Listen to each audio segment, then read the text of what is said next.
You must assist your brother. Family is paramount, Mariana. I gazed at my phone, examining the text message from my father for the third time. The boldness was astonishing. My hands shook as I sat at my kitchen table in Milwaukee, Wisconsin, attempting to comprehend what he was requesting. $2,200 for my brother's graduation celebration. Not an inquiry. A command. My name is Mariana, and I am 29 years old. I work as a dental hygienist at a bustling practice downtown, and I am a single mother to the most incredible 5-year-old boy named Lucas. His father departed before his birth, and truthfully, that was likely for the best. What was not for the best was my own family's treatment of us throughout the years. I glanced across the room at Lucas, who was constructing a tower with his blocks on the living room floor, his dark curls bouncing as he concentrated, tongue protruding slightly the way children do when they are focused. He had no awareness of what had occurred just 3 days earlier, or perhaps he did, and he was simply more skilled at concealing his hurt than I acknowledged. 3 days earlier was Lucas's 5th birthday celebration. I had sent invitations to my parents, my brother Tyler, and my younger sister Bethany 6 weeks ahead of time. I called to verify. I texted reminders. I even offered to collect them if transportation was a concern, though they all resided within 20 minutes of my house. The celebration was scheduled to begin at 2 in the afternoon.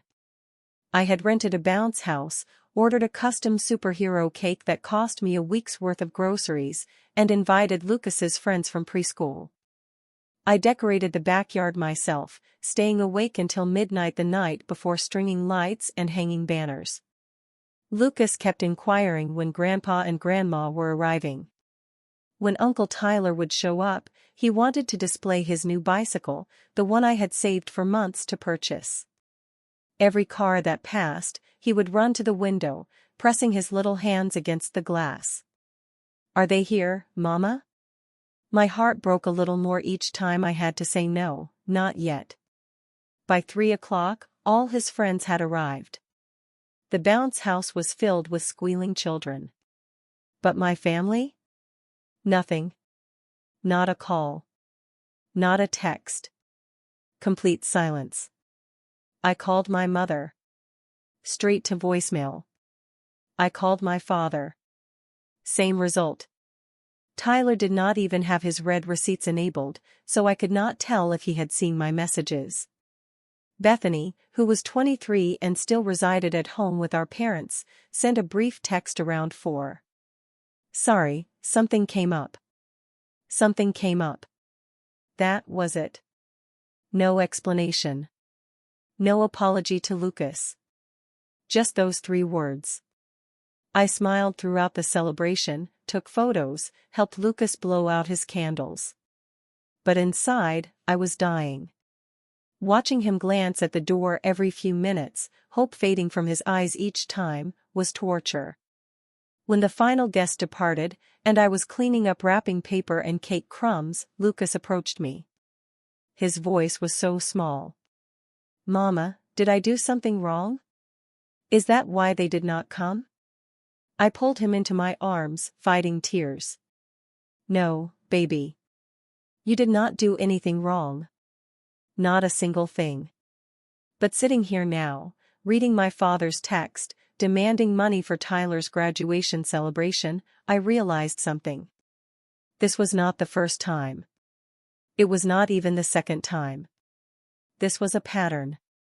And I had been too blind, or too hopeful, or too desperate for their approval to see it clearly. Last year, they had also missed Lucas's 4th birthday. My mother claimed she had a headache. My father said he had to work. Tyler did not respond at all. But 2 weeks later, when Tyler needed money for car repairs, my father had called me directly, expecting me to contribute $300 because that is what family does. I had paid it. Like an idiot, I had paid it. The year before that, they came to Lucas' 3rd birthday celebration, but departed after 20 minutes because Bethany wanted to go shopping. They had not even watched him blow out the candles. I looked at my father's text again. The message was clinical, transactional. Tyler's graduation celebration is next month. We need $2,200 to cover the venue and catering. Your mother and I are contributing $1,500. You and Bethany should split the rest. Send $2,200 by Friday. The math did not even make sense. If they were contributing $1,500 and Bethany and I were splitting the rest, why would I owe $2,200? But that was typical of my father. Numbers were whatever he needed them to be to get what he wanted. I thought about my savings account. The one I had been building for Lucas' future, for emergencies, for the security we did not have. $2,200 would wipe out nearly a third of it, for a celebration, for my brother, the same brother who could not be bothered to show up for my son's birthday. Something hardened in my chest. A decision forming, sharp and clear. I had spent my entire adult life attempting to be the good daughter, the reliable one, the one who showed up and paid up and never complained. Where had it gotten me, sitting alone at my kitchen table while my son asked if he had done something wrong? I opened my banking app and stared at the screen for a long moment. Then I typed in the amount, $1. In the memo line, I wrote, "Best wishes." I hit send before I could second-guess myself. The confirmation screen glowed on my phone. Payment sent, $1. My heart pounded. I had never defied my father like this. Never. Growing up, he ruled our household with an iron fist disguised as disappointed silence.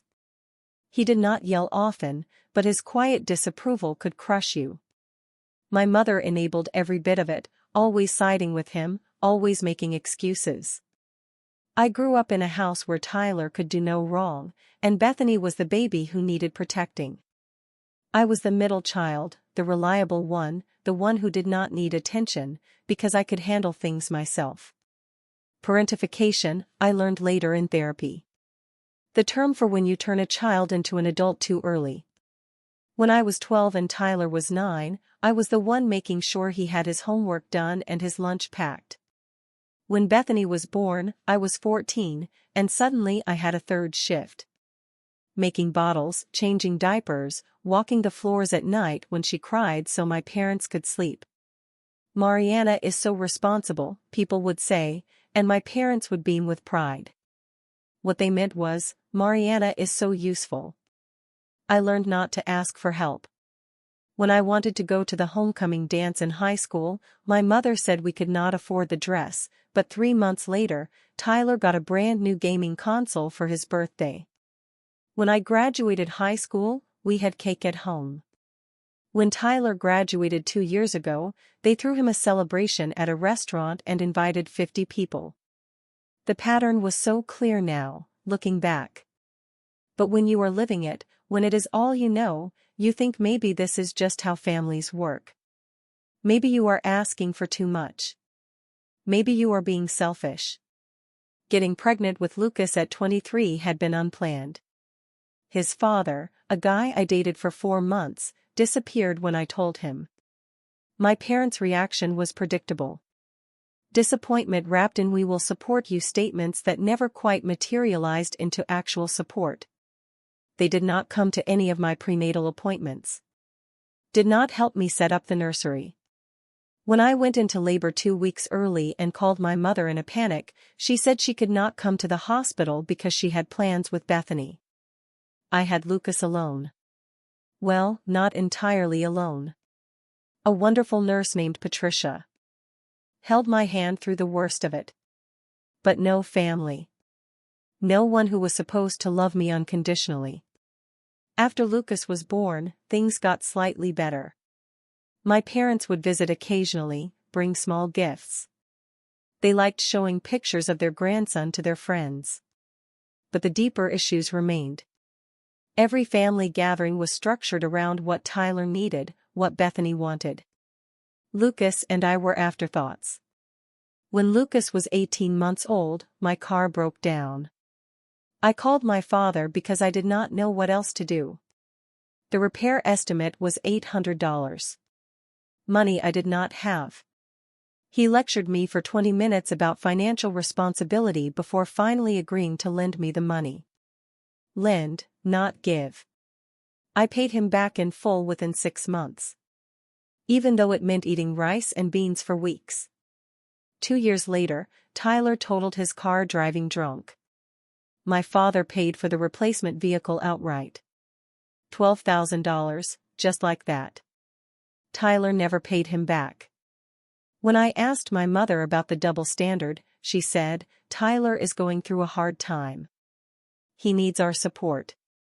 And apparently I did not. I had tried to talk to them about it once, about a year ago.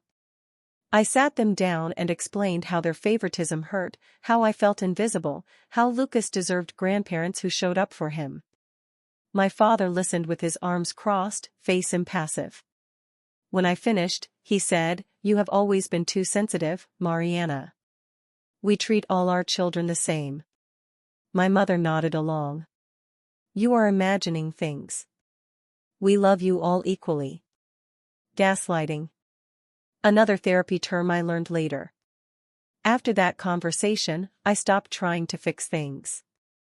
I maintained basic contact, sent obligatory birthday cards, showed up to holiday dinners. But I stopped expecting anything. Stopped hoping they would suddenly see Lucas and me as worth their time and energy. Still, some foolish part of me had hoped they would come to his birthday celebration. I had explicitly told them how much it meant to Lucas, how he talked about it for weeks, how excited he was to show them his new tricks on the monkey bars. They could not even send a text until 4 hours after the celebration started. Now, sitting in my kitchen with that $1 payment confirmation on my screen, I felt something shift. Not just anger, though there was plenty of that, something colder, more calculated. I had been playing by their rules my entire life and it had gotten me nowhere. Maybe it was time to make my own rules. My phone buzzed, a text from my father. "Mariana, I do not see the full payment. There must be a mistake with your bank. Please resend $2,200. I almost laughed. There was no mistake, but he could not even conceive of the possibility that I had sent exactly what I meant to send. I did not respond. Instead, I opened my contacts and scrolled to a number I had saved 6 months ago but never called. A real estate attorney named Gregory who had helped my coworker with a property dispute. Because there was something my parents did not know, something I had been quietly working on since Lucas's 4th birthday celebration when they first showed me exactly how little we mattered. The house I lived in, the one I had been making payments on for 3 years, was not just in my name. Legally, it had been jointly owned by my father and me. He had co-signed the mortgage when I was 26, just after Lucas was born, supposedly to help me qualify for better rates. At the time, I had been grateful. Naive. I did not realize it was another form of control. 6 months ago, after that conversation where they told me I was too sensitive, I had started researching my options. I learned that I could refinance the house in my name alone if I could prove sufficient income and creditworthiness. It would cost money I did not have easily available, but I had been saving, cutting every possible expense. 3 months ago, I had met with Gregory. He reviewed my finances and told me it was possible. Difficult but possible. 2 months ago, I had started the refinancing process. I had told no one, not even my closest friend Destiny. This was my secret, my safety net, my escape route, and 1 month ago, the paperwork had gone through. The house was mine, solely, completely mine. My father's name was off the deed, off the mortgage, off everything. He just did not know it yet. I had been waiting for the right moment to tell him, or maybe I had been waiting to see if he would give me a reason to tell him. He just had. I texted Destiny. "Are you free tonight? Need to talk." She replied within seconds. "Always.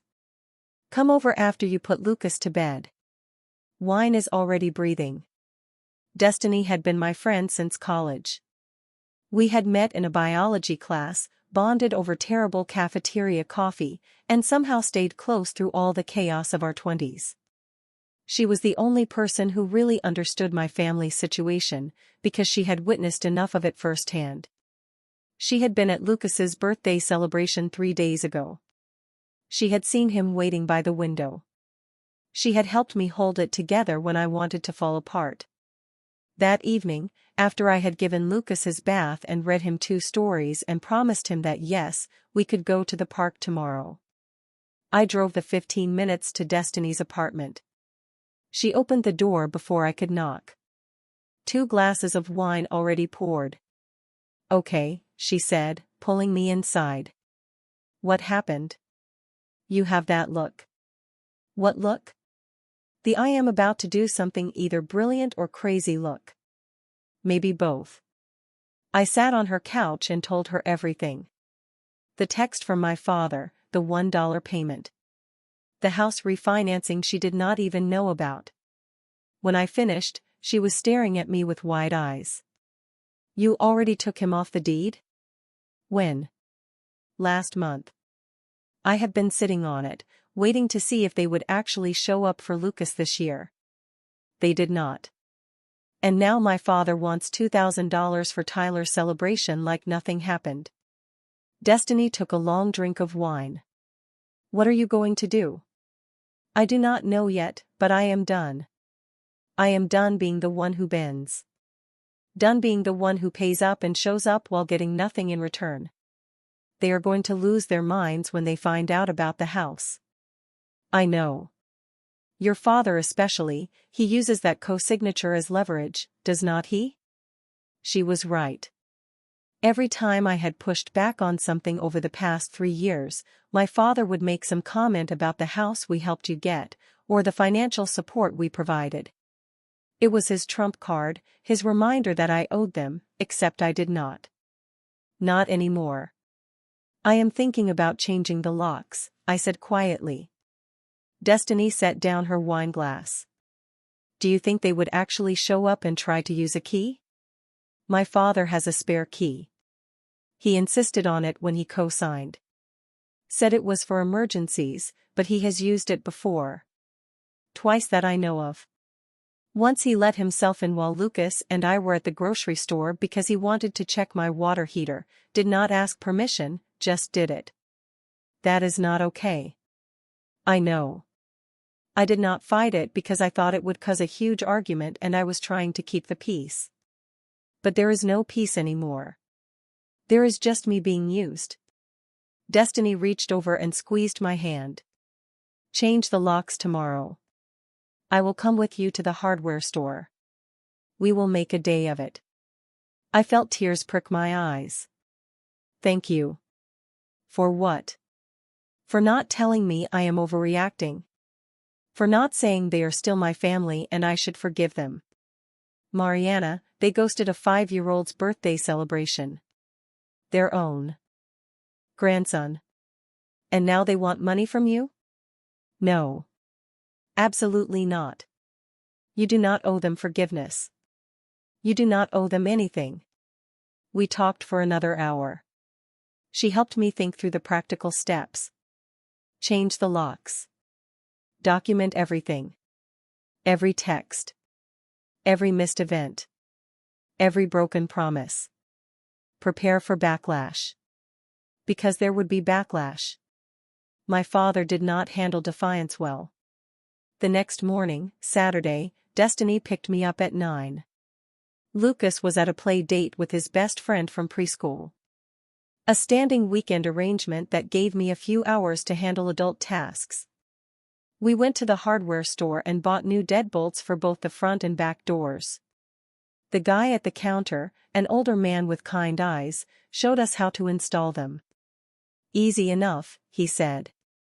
"Anyone can do it with a screwdriver in about 20 minutes." Back at home, I changed both locks. The physical act of removing my father's key from the equation felt symbolic. Every turn of the screwdriver was a small revolution. When I finished, I stood on my front porch and looked at the new brass deadbolt. My house. My locks. My rules. My phone buzzed with another text from my father. Mariana, it has been 2 days. I need that money transferred by tomorrow or we cannot confirm the venue for Tyler's celebration. Stop playing games. Playing games. As if my entire life was not a game to them. One where the rules kept changing to benefit everyone but me. I texted back. I sent what I could afford. Best wishes to Tyler. 3 dots appeared immediately, showing he was typing. They disappeared. Appeared again. This happened 4 times before his response finally came through. What you said was insulting. Your brother deserves better than your petty behavior. We will discuss this in person. I will be by your house tomorrow at noon. My heart rate spiked. Tomorrow was Sunday. Lucas would be home. I did not want him to witness whatever confrontation was coming. I texted Destiny. My father is coming here tomorrow at noon. Can Lucas stay with you for a few hours? Her response was immediate. Absolutely. Bring him over at 11. We will make cookies. I made another decision right then. I called Gregory, the real estate attorney. He answered on the 3rd ring. Hi Gregory, it is Mariana. We spoke a few months ago about the house refinancing. Of course. Is everything all right with the paperwork? The paperwork is fine. But I think I am going to need legal documentation proving the house is solely in my name now. Something official I can show someone if needed. Can you help with that? There was a pause. Is someone disputing your ownership? Not yet. But they might try. And I want to be prepared. I can have certified copies of the deed and mortgage documents ready by Monday morning.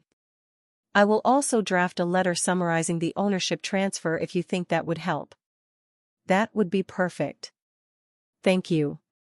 After I hung up, I sat in my quiet house and let myself feel the fear because I was scared, terrified, actually.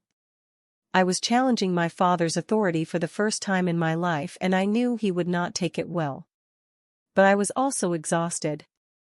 Exhausted from trying to earn love that should have been freely given. Exhausted from watching my son's face fall every time my family chose not to show up. Exhausted from being the designated family doormat. Something my therapist had said once came back to me. You cannot control how other people treat you. You can only control how you respond. I was responding. Finally, that night, I lay in bed and thought about what would happen tomorrow. My father would show up expecting to lecture me, expecting me to cave and transfer the money like I always did. He would probably threaten to use his key if I did not answer the door quickly enough, except he would not have a key that worked anymore. And the house he thought gave him power over me was no longer his to claim. I did not sleep much. Every time I closed my eyes, I imagined the confrontation. His anger. My mother's tears. The accusations of being ungrateful, selfish. A bad daughter. But then I would think of Lucas asking if he had done something wrong. And the fear would transform into something harder. Determination. Sunday morning, I took Lucas to Destiny's apartment. I packed his favorite toys, some snacks, and told him he got to have a special cookie-making day with Auntie Destiny. Why cannot you stay, Mama? He asked. I have some boring grown-up stuff to handle at home. But I will pick you up in a few hours and we will get ice cream, okay? His face lit up. Okay. Destiny gave me a hug at the door. You have got this. Call me if you need backup. I will. I drove home with my hands shaking slightly on the steering wheel. At 11:45, I made sure all the curtains were closed. I did not want my father seeing inside. Did not want him to think he had any right to my space. At exactly noon, I heard a car pull into my driveway. Through the peephole, I watched my father get out. My mother in the passenger seat staying put. Typical.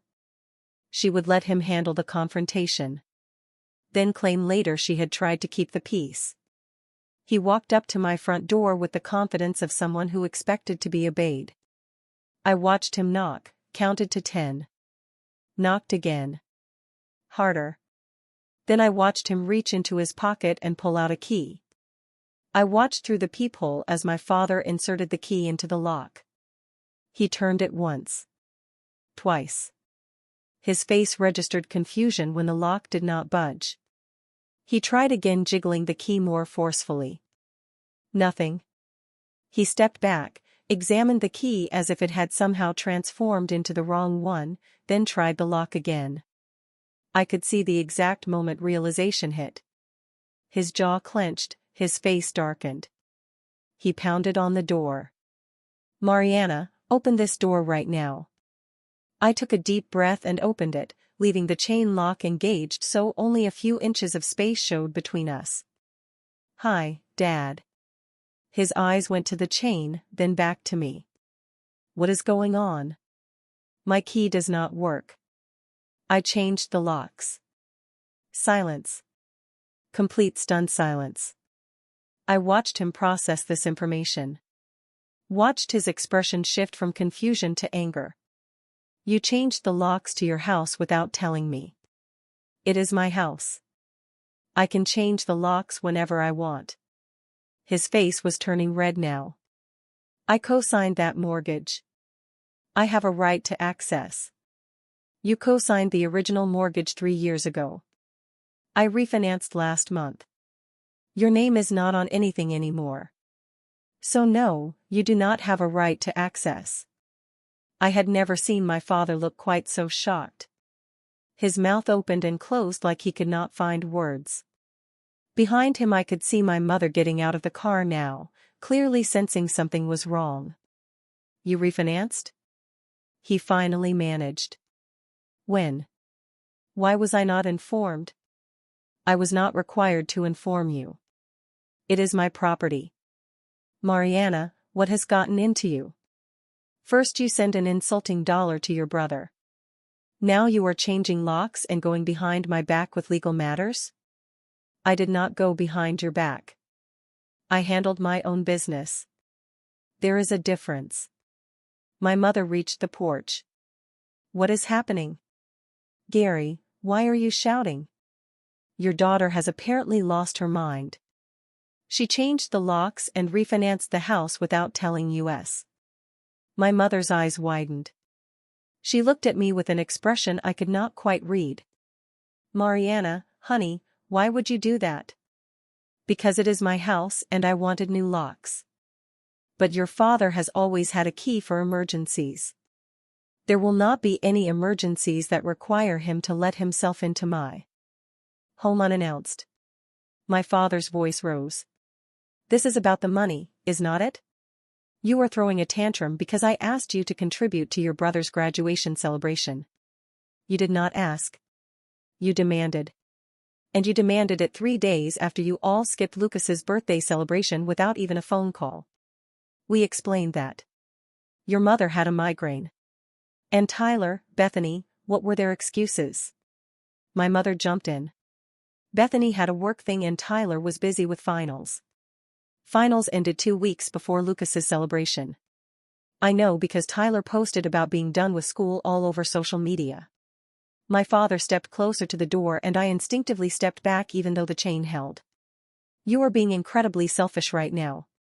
Your brother's graduation is a major milestone. The celebration is important to him. And my son's 5th birthday was not important. That is different. Lucas is a child. He does not understand these things yet." The words hung in the air like poison. My hands trembled with rage. "Get off my property." My father's eyes narrowed. "Excuse me. You heard me. This is my house, my property, and I am asking you to leave. Mariana, let us just calm down and talk about this."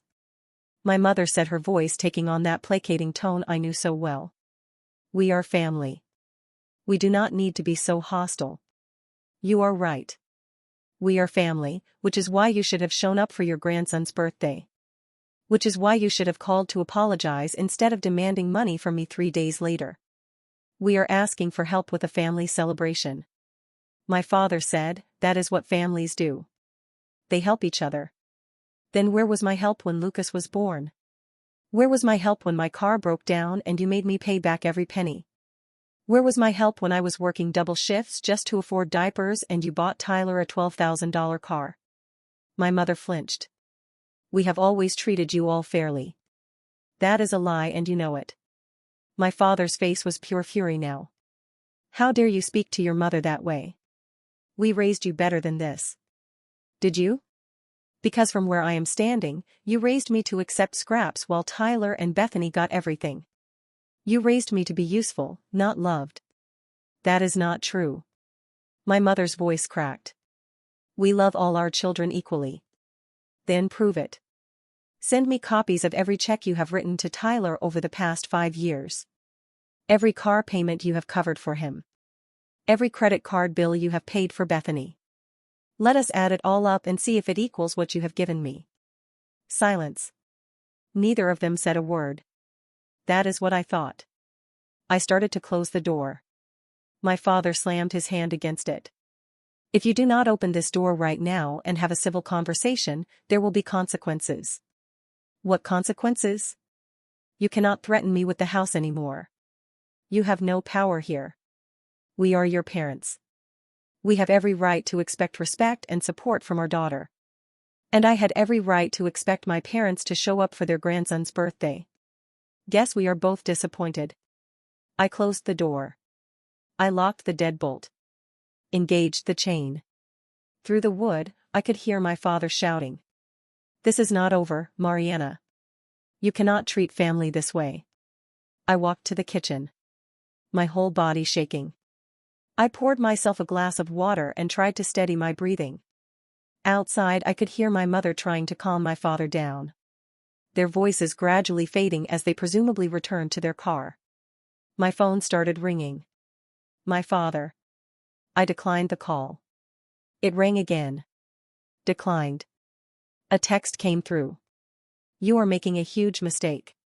We are going to fix this, whether you like it or not. What did that mean? I stared at the message, feeling uneasy. My father was not someone who made empty threats. Another text, this time from Tyler. What the hell is your problem? Dad just called me freaking out. You changed the locks on the house he helped you buy? That is messed up. I typed back. The house I bought that I pay for. That is now entirely in my name. And maybe if you had shown up for Lucas's birthday, we would not be here. Tyler. Lucas is a kid. He will have plenty of birthdays. My graduation only happens once. The audacity was staggering. I did not respond. Within seconds, my phone rang again. Tyler this time. I let it go to voicemail. Then Bethany called. I declined that too. A group text appeared. One that included my parents. Tyler, Bethany, and me. My father had started it. Family meeting. Tonight at 6. At our house. Mariana, you need to be there. This behavior stops now. I stared at the message. The presumption that I would just show up. That I would fall in line like always. Made my blood boil. I typed. No. Just that. One word. My father. This is not optional. Me. I am an adult. It is absolutely optional. And I am declining. Tyler. Come on, Mariana. Stop being dramatic. Bethany, we just want to talk. Why are you being so difficult? My mother. Please, honey. Let us work this out as a family. I turned my phone on silent and set it face down on the counter. I could not deal with this anymore. Not right now. I called Destiny. Can I pick up Lucas in an hour instead of now? I need a minute. Take all the time you need. He is having a blast. We are on cookie number 3. Thank you. I will explain everything when I get there. I sat at my kitchen table and let myself cry. Not sad tears. Angry tears. Frustrated tears. Relieved tears. All mixed together into a confusing mess of emotion. I had just stood up to my father for the first time in my life. I had set a boundary and enforced it. But instead of feeling triumphant, I felt terrified. Because I knew this was not over. My father's text had promised consequences. And he always followed through on his threats. What scared me most was that I did not know what those consequences might be. An hour later, I drove to Destiny's apartment to pick up Lucas. He came running to the door with chocolate on his face and a huge smile. "Mama, we made so many cookies. And Auntie Destiny let me put extra chocolate chips." I scooped him up, breathing in his little kid smell of sugar and soap. "That sounds amazing, buddy." Destiny pulled me aside while Lucas gathered his toys. "How did it go?" "About as well as expected. He tried to use his old key, realized it did not work, and lost his mind. I told them to leave. Now my entire family is having a meltdown via group text." "Let me see." I handed her my phone. She scrolled through the messages, her expression growing darker with each screen. "They are delusional, completely delusional.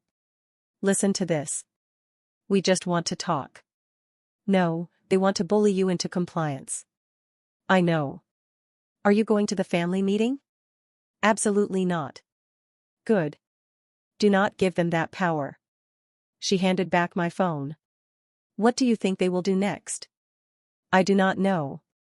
That is what worries me." Lucas came bouncing back with his backpack. "Ready, Mama?" We said goodbye to Destiny, and I drove Lucas home. The whole drive, he chattered about cookies, and how Auntie Destiny taught him a new song. His innocence, his joy. It reminded me why I was doing this. Not for me, for him. So he would grow up knowing he deserved better than what I had accepted. That evening, at exactly 6 o'clock, my phone exploded with notifications. The family meeting had apparently started without me, and they were not happy about my absence. "Tyler, seriously, you are really not coming?" "Bethany, this is so disrespectful." "My mother, we are all here waiting for you. Please reconsider." "My father. Your absence speaks volumes about your character." I did not respond to any of it. Instead, I made dinner for Lucas, chicken nuggets, and green beans, his favorite. We ate together at the kitchen table, and he told me about a spider he had seen at preschool last week. "It was this big, Mama." He spread his hands about 2 inches apart. "Wow, that is huge." "Yeah, and Miss Katie said it was a garden spider, and they are friendly." "That is good to know." After dinner, bath time, and 2 bedtime stories, I tucked Lucas into bed. He looked up at me with those big brown eyes. "Mama, are we going to have another birthday celebration for me?" My heart clenched. "What do you mean, honey?" "Like a do-over celebration. Since Grandpa and Grandma and Uncle Tyler did not come to the first one." "Oh, sweetheart." I sat on the edge of his bed and brushed his curls back. "We already had your celebration. You had all your friends there, and it was so much fun, remember?" "Yeah, but I wanted to show Grandpa my new bike." "I know you did. Do you think they will come next year?"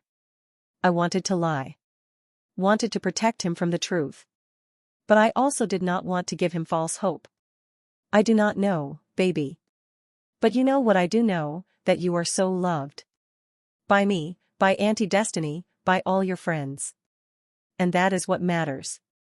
He thought about this for a moment. "Okay, Mama. Okay. Now get some sleep. We have park day tomorrow. Remember?" His face brightened. "Oh, yeah. Can we go on the swings?" "As many times as you want." After he fell asleep, I went to my own room and checked my phone. 17 missed calls, 34 text messages, all from various family members. The messages had evolved from annoyed to angry to almost frantic. "My mother, Mariana, please call us. Your father is very upset. Tyler, you are being a child. Just apologize and send the money. Bethany, I cannot believe you are doing this to Mom and Dad. They do not deserve this. My father. Last chance.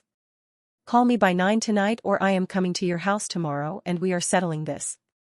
It was 8:45. I had 15 minutes to decide if I was going to call him back. I did not. At 9:15, my father sent one final text. Fine, have it your way, but do not say I did not warn you.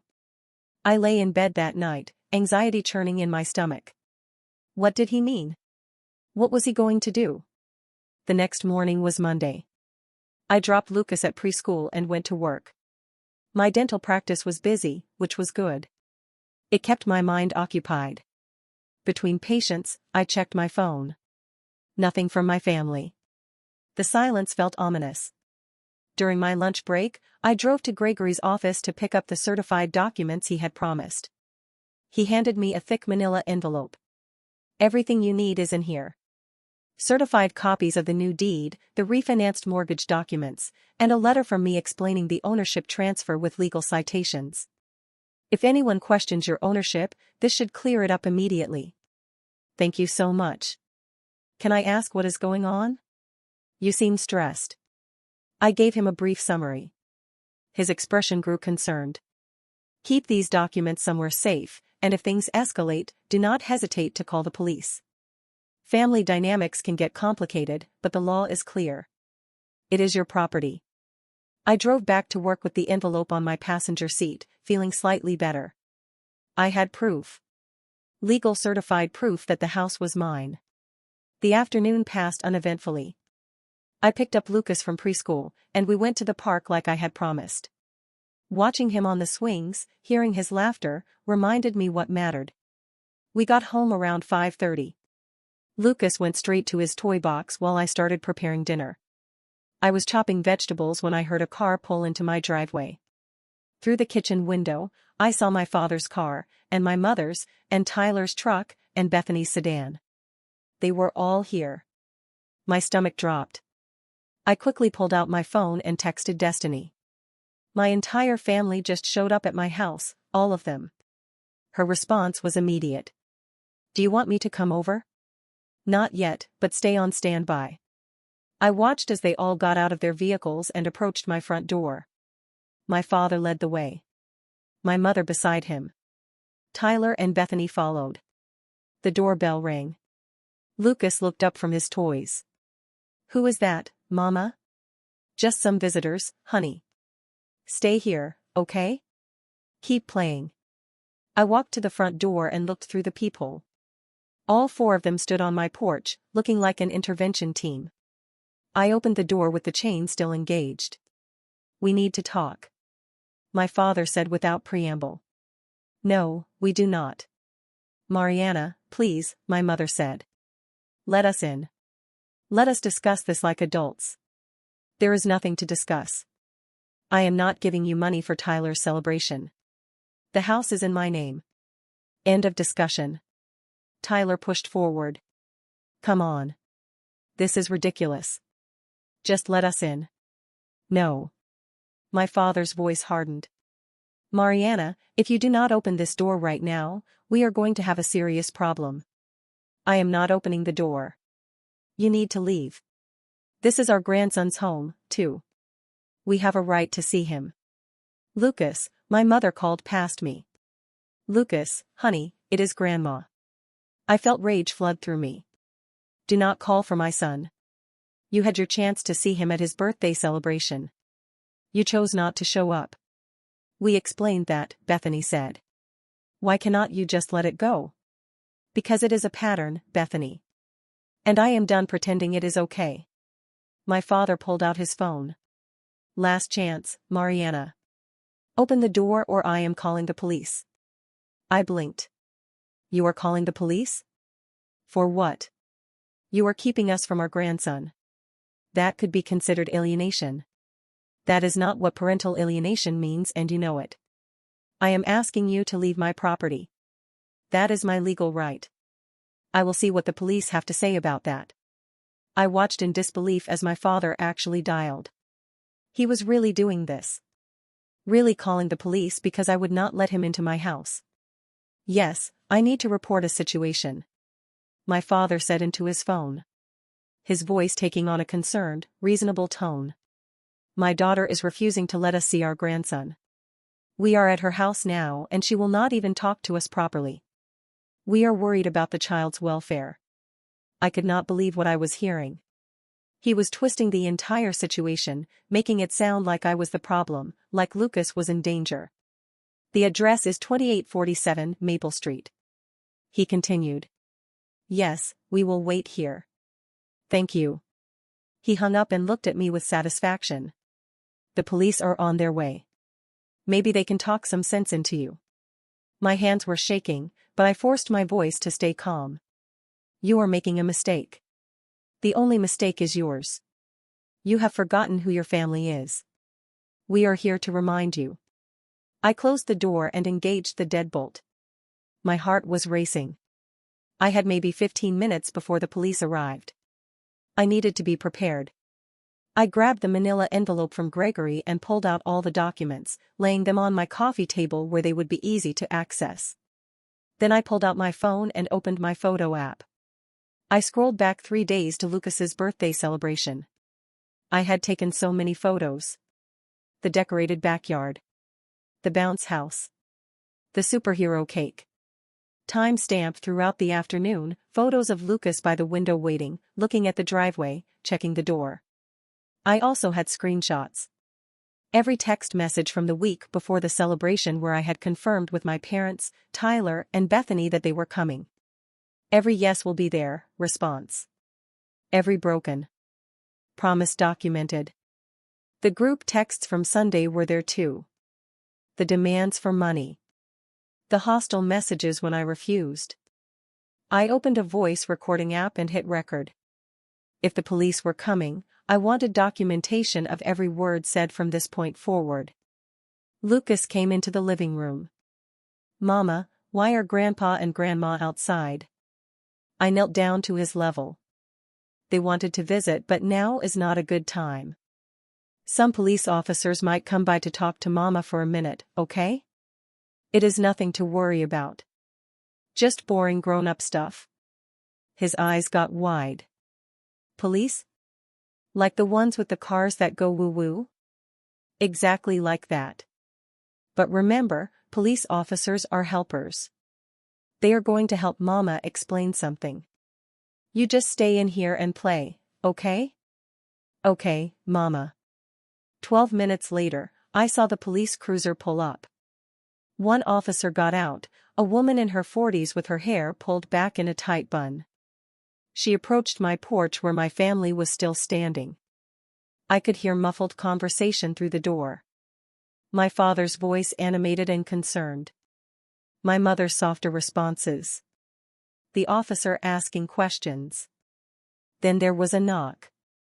Ma'am, this is Officer Patricia Keene with the Milwaukee Police Department. Can you open the door, please? I took a deep breath, picked up the manila envelope, and opened the door. This time I removed the chain entirely and stepped out onto the porch, pulling the door closed behind me so Lucas would not hear. Hello, officer. She looked at me carefully. I am Officer Keene.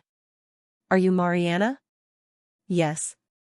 Your father called with concerns about his grandson's welfare and reported that you are refusing to let family members see the child. Can you tell me what is going on here? My father started to speak, but Officer Keene held up a hand. Sir, I would like to hear from her first, please. I took another breath. My son is fine. He is inside playing with his toys. He had his 5th birthday celebration last week, and my parents, brother, and sister were all invited. They confirmed they would attend. None of them showed up, not even a phone call to say they could not make it. 3 days later, my father texted demanding $2,200 for my brother's graduation celebration. When I declined, he became hostile. Yesterday he showed up here with my mother, and when his key did not work because I had changed the locks on my own home, he became angry. Today, the entire family showed up unannounced, and when I asked them to leave, my father threatened to call the police, which he did. Officer Keene's expression did not change, but I saw her eyes shift to my father. Is this accurate? That is a very one-sided version of events, my father said. What she is not telling you is that I co-signed the mortgage on this house. I have a vested interest and a right to access. Do you currently co-own the property? Well, I co-signed the original mortgage. That is not what I asked. Are you currently listed as an owner on the deed? My father hesitated. I am not sure about the current status. I pulled out the documents. Officer, I refinanced the house last month. My father's name was removed from all ownership documents. The house is solely in my name.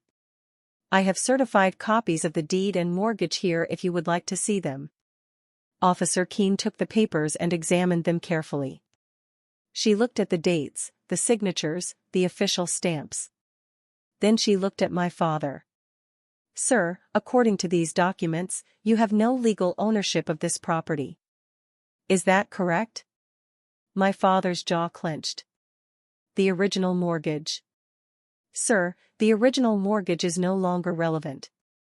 The property was refinanced and is now solely in your daughter's name, which means she has every right to deny you access and to ask you to leave. But she is keeping us from our grandson. Is there a custody agreement in place? Officer Keene asked me. No. I have sole custody. Lucas's father is not involved. Have there been any court orders granting grandparent visitation? No. Officer Keene turned back to my father. Then she is well within her rights to determine who has access to her child. There is no legal issue here. This is family business. My mother interjected. Cannot you see she is being unreasonable? We just want to talk to our daughter and see our grandson. Ma'am, what I see is a woman standing on her own property asking you to leave. That is her legal right. If you refuse to leave, you are trespassing. Tyler stepped forward. This is insane. She is our sister. We are not strangers. Family dynamics do not override property rights. Officer Keene said firmly. Mariana, do you want to press trespassing charges? I looked at my family. My father's red face. My mother's tears. Tyler's disbelief. Bethany's shock. Part of me wanted to say yes. Wanted to press charges just to drive home how serious I was. But another part of me, the part that was exhausted and just wanted peace, could not do it. No charges. I just want them to leave and not come back unless invited. Officer Keene nodded. She turned to my family. You heard her. You need to leave this property now. If you return without her permission, she can call us back and press trespassing charges. Do you understand? My father opened his mouth to argue. But Officer Keene's expression stopped him. Do you understand, sir? Yes. He said through gritted teeth. Good. I suggest you all leave now. I watched as my family slowly walked back to their cars. My mother was crying openly now. Bethany put an arm around her. Tyler shot me a look of pure disgust before getting in his truck. My father was the last to leave. He stopped at his car door and looked back at me. You are going to regret this, Mariana. You are throwing away your family over money and pride. I met his eyes. I am protecting my son from people who do not value him. That is not something I will ever regret. He got in his car and slammed the door. Officer Keene waited until all the vehicles had pulled away before turning back to me. Are you okay? I think so. Thank you for listening to both sides. That is my job. But for what it is worth, you did the right thing. Those documents saved you a lot of hassle. She paused. Can I give you some advice? Please. Document everything. Keep records of all communication. If they show up again, call us immediately. And consider getting a restraining order if the harassment continues. I will. Thank you, Officer Keene. She handed me her card. If you need anything, do not hesitate to call. After she left, I stood on my porch for a long moment, just breathing. My legs felt weak. My hands were still shaking. But I had done it. I had stood my ground. And my family had been forced to leave. I went back inside where Lucas was still playing with his blocks, oblivious to the drama that had just unfolded. Is everything okay, Mama? I sat down next to him on the floor. Everything is okay, buddy. Everything is just fine. The next few days were quiet. Too quiet. My phone, which had been exploding with messages and calls, went completely silent. No text from my parents. No angry calls from Tyler. No guilt-tripping messages from Bethany. The silence felt worse than the confrontation. I went to work, picked up Lucas from preschool, made dinners, read bedtime stories. Normal life continued. But I felt like I was waiting for the other shoe to drop. My father's parting words echoed in my mind. You are going to regret this. On Wednesday evening, for days after the police had removed my family from my property, I got a call from an unknown number. I almost did not answer, but something made me pick up. Hello? Is this Mariana? A woman's voice, professional and unfamiliar.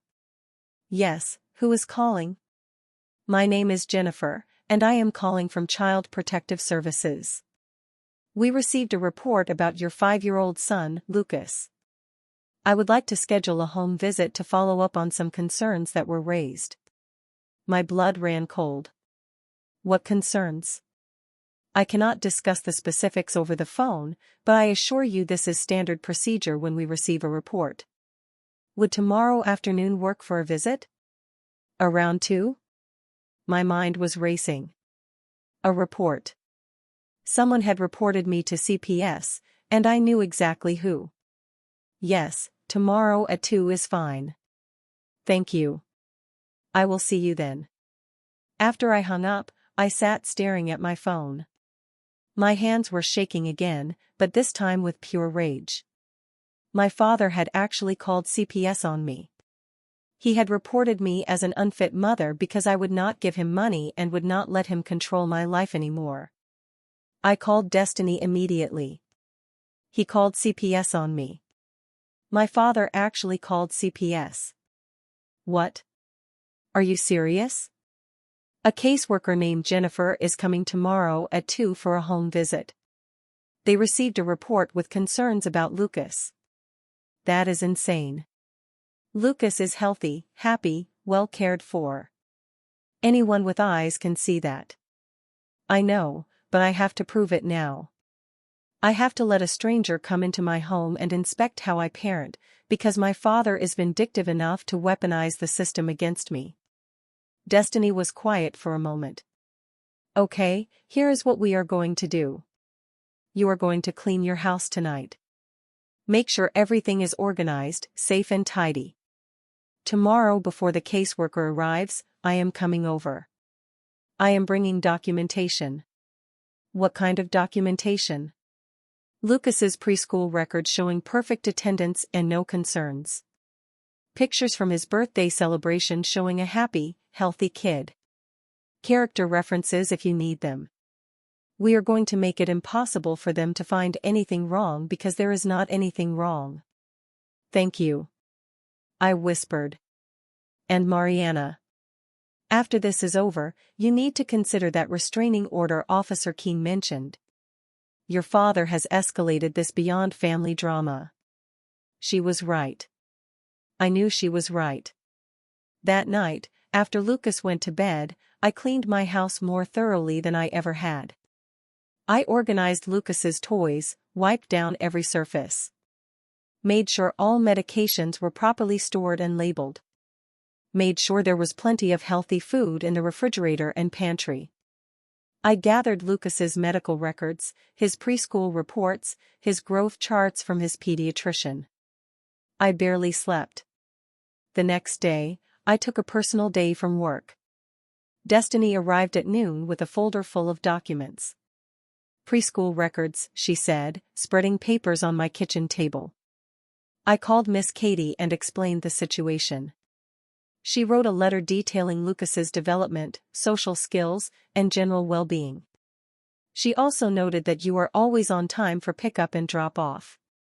You attend all parent-teacher conferences, and you volunteer for class activities. She did that for me. She was horrified when I told her someone reported you to CPS. She said it is obviously malicious and she would be happy to testify to that if needed. I felt tears prick my eyes. I do not deserve you. Yes, you do. Now, I also have photos from the birthday celebration, your pediatrician's contact information, and a list of character references including me, Miss Katie, and 3 of your co-workers who have known you for years. At exactly 2 o'clock, Jennifer from CPS arrived. She was younger than I expected, maybe early 30s, with kind eyes and a professional demeanor. I invited her in, introduced Destiny as my friend who was there for moral support. Jennifer walked through the house, making notes. She asked to see Lucas' bedroom, the kitchen, the bathroom. She checked that cleaning supplies were stored safely, that there were working smoke detectors, that the home was clean and well-maintained. Then she asked to speak with Lucas. I brought him out from his room where he had been playing. He looked at Jennifer with curiosity but no fear. Hi, Lucas. My name is Jennifer. I just want to ask you a few questions, okay? Okay. He said, climbing onto the couch next to me. Do you like living here? Yeah. I have my own room with dinosaur sheets. That sounds cool. Does your mom make sure you have food to eat? Uh-huh. We had chicken nuggets yesterday. They are my favorite. Does your mom ever hurt you or scare you? Lucas looked confused. No. Mama gives the best hugs. Jennifer smiled. I bet she does. Do you go to school? Preschool. Miss Katie is my teacher and she is really nice. The questions continued for about 10 minutes. Lucas answered each one honestly and cheerfully, completely unaware of the weight they carried. After Jennifer finished with Lucas, I sent him back to his room to play. She sat down across from me and Destiny at the kitchen table. I am going to be honest with you, Mariana.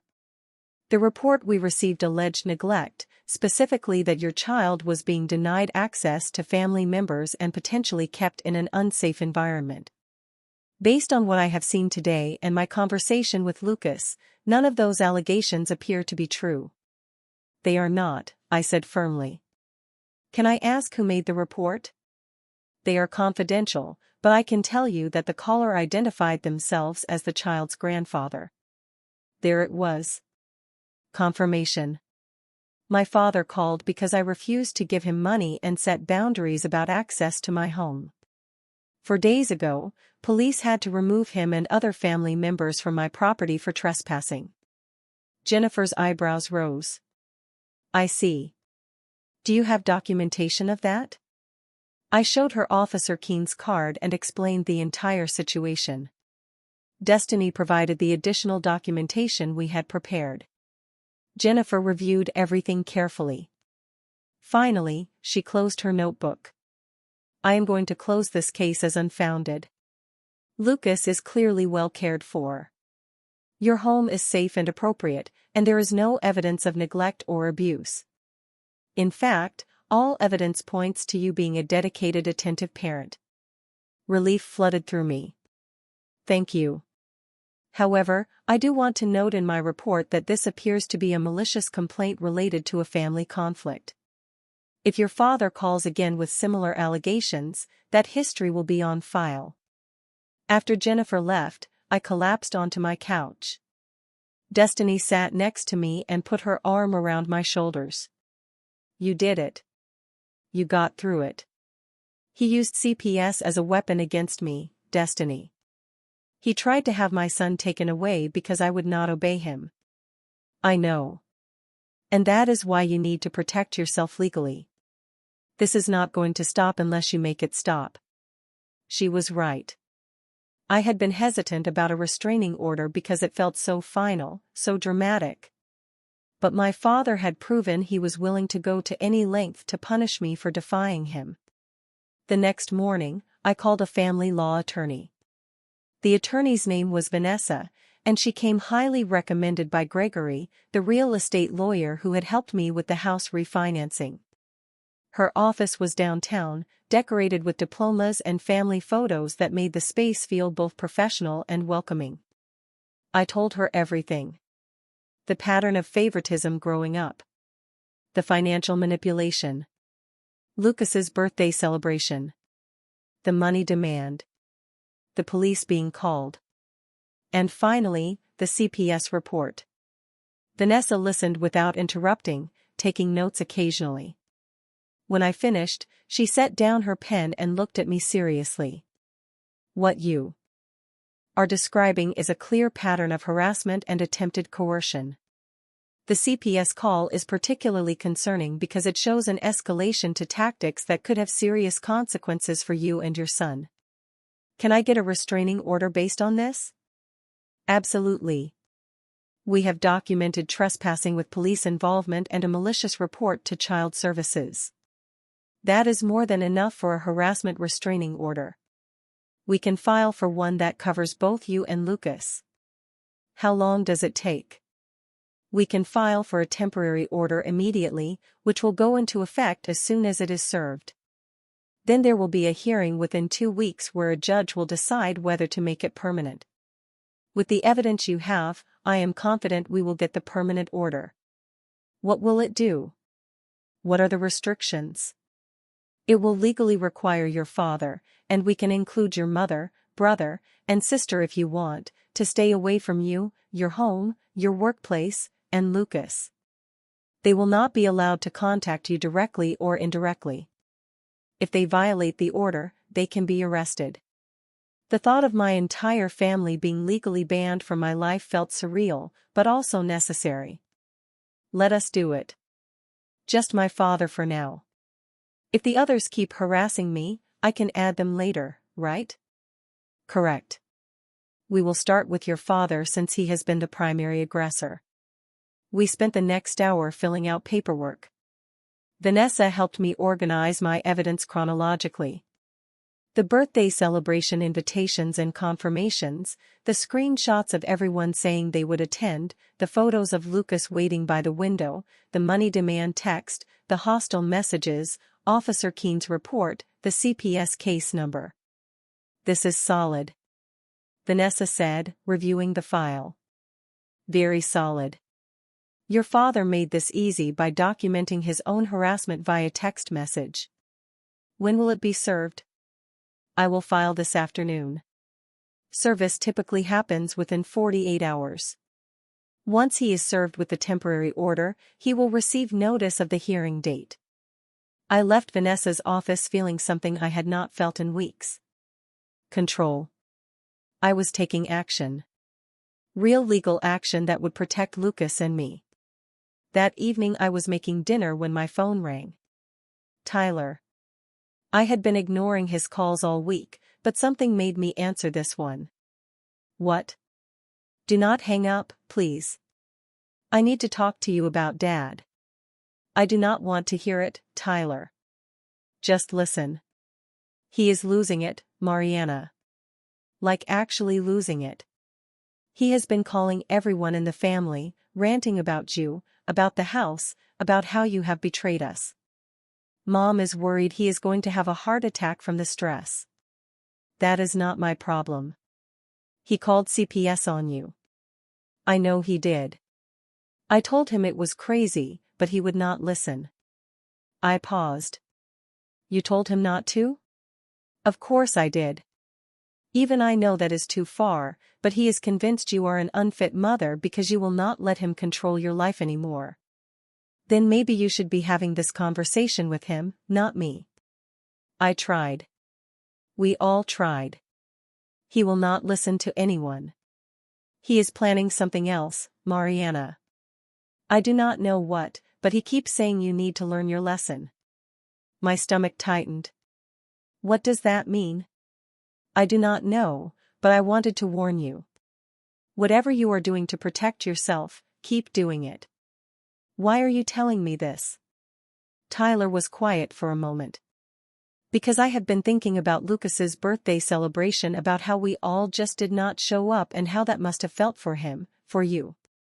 And then Dad demanded money 3 days later like nothing happened. That was wrong, Mariana.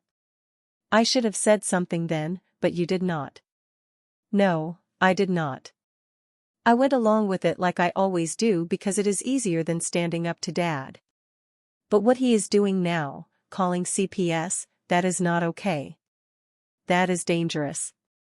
Thank you for the warning, I said quietly. But Tyler, I need you to understand something.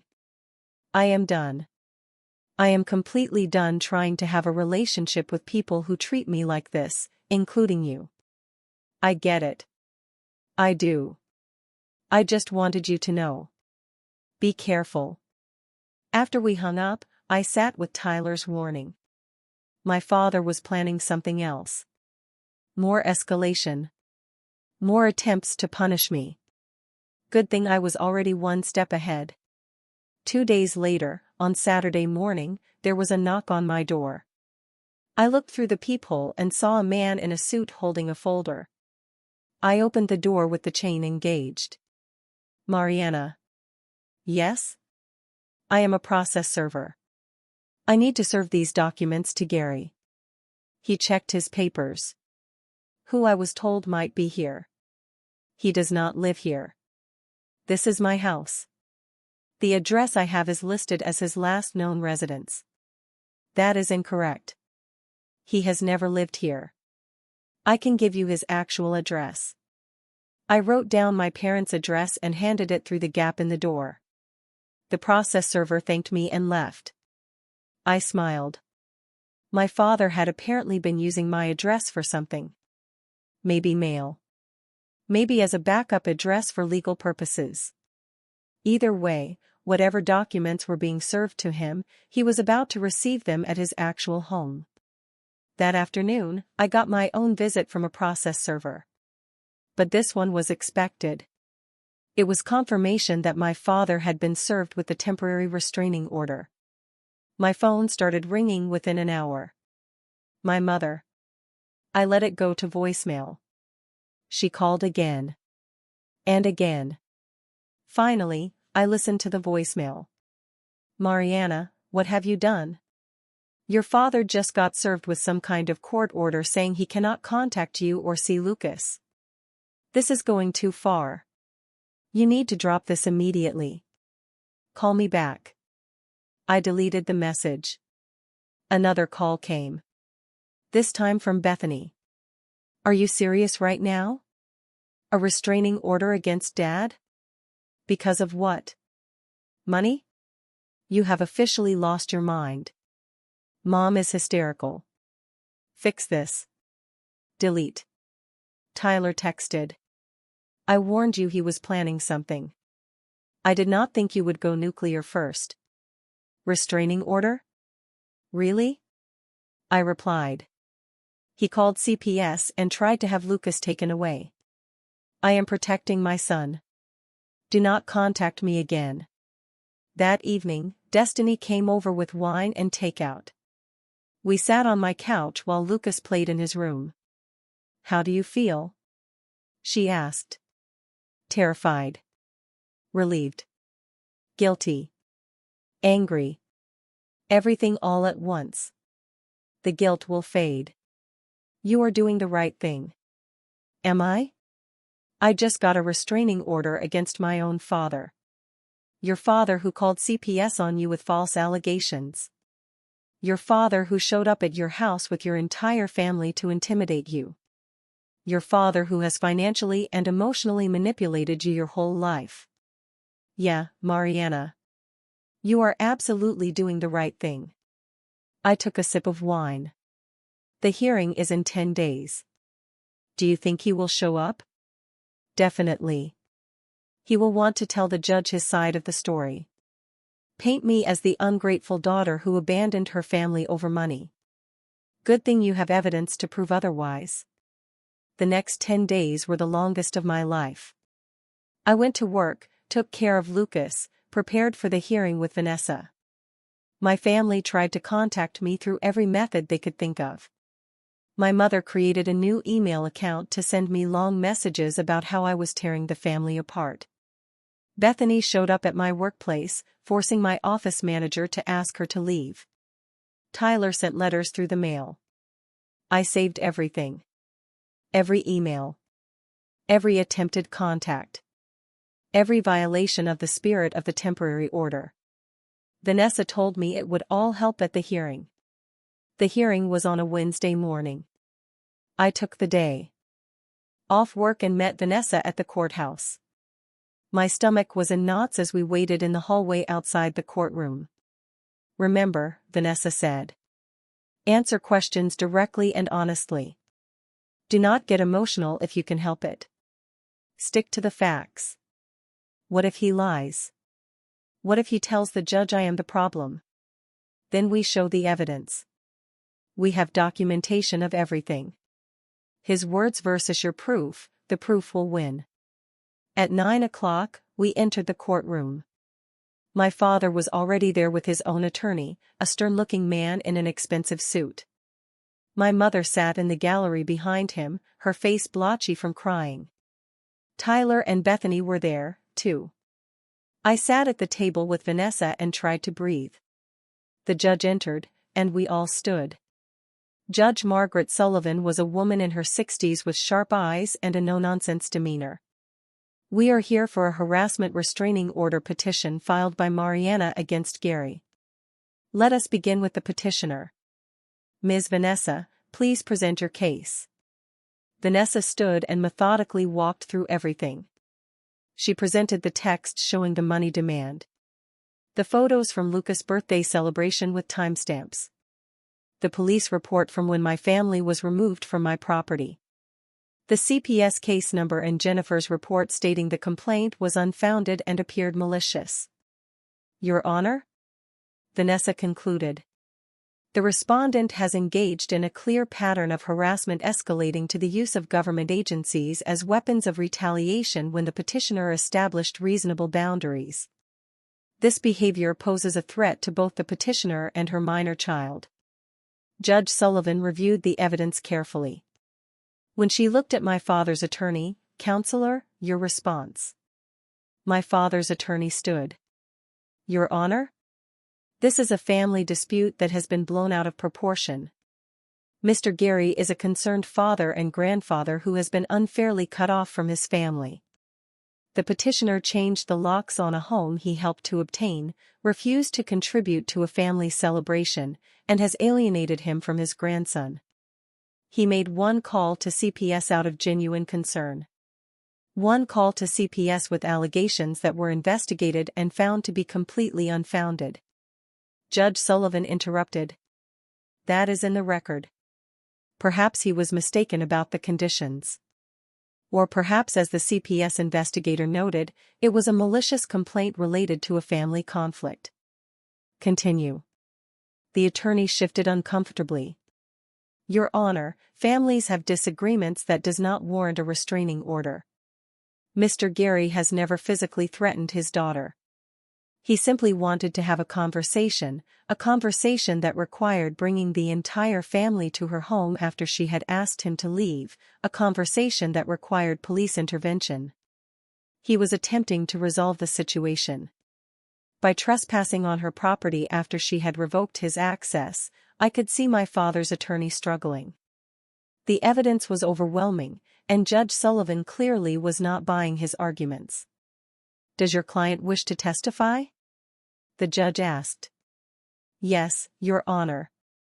My father took the stand. He placed his hand on the Bible and swore to tell the truth. Then his attorney began questioning him.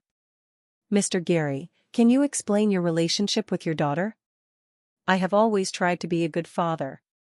I helped her when she needed it. I co-signed her mortgage when she was a young single mother. I have been there for her, and what happened to change that relationship? She became hostile when I asked her to contribute to her brother's graduation celebration. It was a reasonable request, family members supporting each other, but she refused and sent $1 as an insult. Why did you go to her house with other family members? We were concerned. She had changed the locks without telling us, refused to communicate. We wanted to make sure our grandson was okay. And the CPS call? My father's face reddened slightly. I was worried. She was behaving erratically, cutting off family. I thought maybe Lucas was not being properly cared for. Vanessa stood for cross-examination. Mr. Gary, you testified that you have always been there for your daughter. Is that correct? Yes. Were you there for your grandson's 5th birthday celebration on the 17th of last month? His jaw tightened. I could not make it. I had other obligations. What obligations? I do not recall specifically. You do not recall what was so important that you missed your grandson's birthday despite confirming you would attend? It was a month ago. 3 weeks ago, and your wife, your son Tyler, your daughter Bethany, they also had mysterious obligations. We are a busy family. Too busy to call and let a 5-year-old know you were not coming. Not even a text message. Silence. Mr. Gary, how much money have you given Tyler in the past 5 years? I do not see how that is relevant. Your Honor, it goes to the pattern of treatment, Vanessa said. I will allow it. Judge Sullivan said. My father shifted in his seat. I have helped him when he needed it. How much?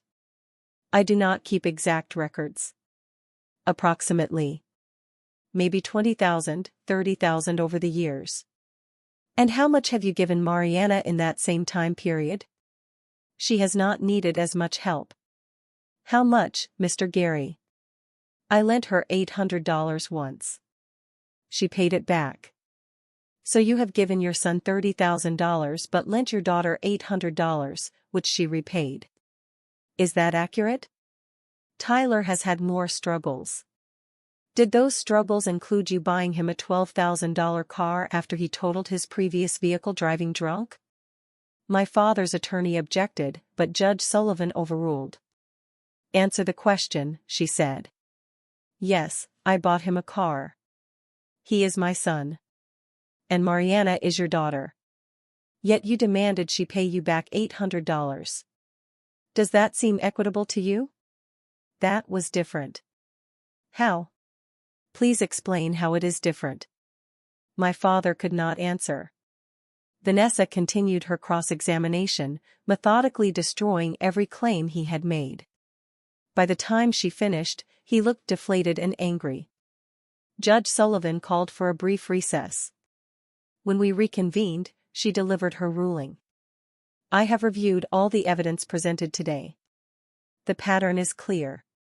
Mr. Gary has engaged in harassment, trespassing, and made a malicious report to Child Protective Services when the petitioner established reasonable boundaries. The temporary restraining order is hereby made permanent for a period of 4 years. Mr. Gary is prohibited from contacting Mariana or Lucas directly or indirectly, from coming within 500 feet of their home, workplace, or Lucas school. Any violation will result in immediate arrest. This court is adjourned. I heard my mother gasp behind me. Bethany started crying. Tyler put his head in his hands, but all I felt was relief. Outside the courtroom, Vanessa shook my hand. You did great in there. Thank you for everything. You protected your son. That is what matters. I drove home feeling lighter than I had in weeks. The restraining order was permanent, for years of legally enforced peace. That evening, I got one last message from a number I did not recognize. You won today, but you lost your family. I hope you are happy. It was clearly from my father using someone else's phone to circumvent the order. I forwarded it to Vanessa with a note. Violation of the restraining order? Her response came quickly. Forward to police. Keep documentation. If he continues, we will add contempt charges. I sent the information to Officer Keene and blocked the unknown number. In the months that followed, my father tried twice more to contact me. Through intermediaries. Each time, I documented it and reported it. On the second violation, he spent a night in jail for contempt. After that, the contact stopped entirely. My mother sent one final email through a new account, begging me to reconsider, to think about family, to forgive. I did not respond. Bethany tried to approach me at the grocery store once. I reminded her she was not on the restraining order yet, but she could be.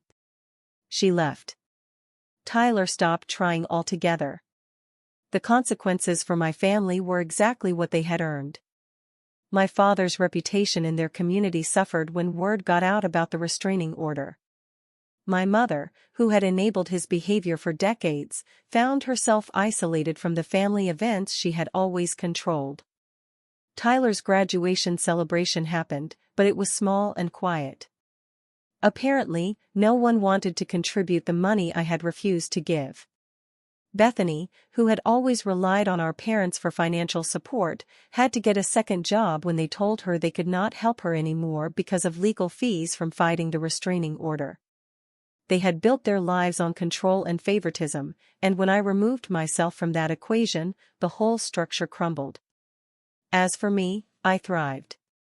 Lucas started kindergarten and made wonderful friends. I got a promotion at work.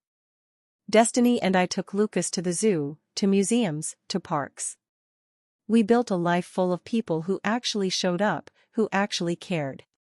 On Lucas' 6th birthday, we had another celebration. Smaller this time. Just his school friends. Destiny. A few co-workers I had grown close to, and Miss Katie from his old preschool. No family drama. No waiting by the window.